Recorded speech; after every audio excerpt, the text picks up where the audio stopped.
À la base, il est fou de sa femme déjà.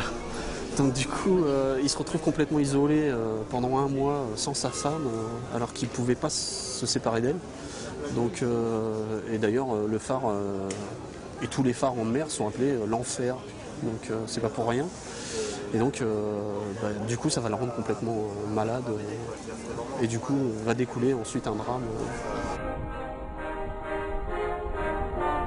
Je suis allé au pied de certains phares aussi, mais des phares à terre. Mais en mer, non, je suis jamais allé. Je suis pas monté non plus dans un phare. J'ai juste visité et vu des photos.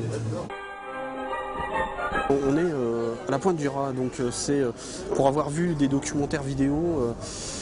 C'est un lieu très dangereux au niveau de la navigation. Des vues extérieures d'un phare, c'est toujours facile à trouver. Après, savoir comment c'est à l'intérieur, surtout un phare en pleine mer, pour y aller, c'est un peu difficile.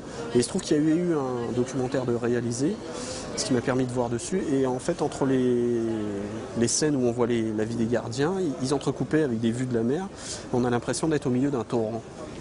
Donc ça laisse imaginer un peu l'ampleur du courant et du danger qui peut régner, quoi.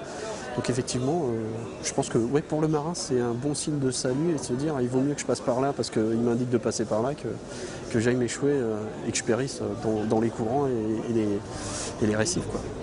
Je travaille pas en atelier, donc effectivement, oui, je suis un peu comme le gardien de phare. En plus, j'ai maintenant un atelier en dehors de la maison, donc je suis carrément isolé dans ma pièce avec des fenêtres un peu autour. Donc du coup, effectivement, j'ai un peu cette impression de m'isoler.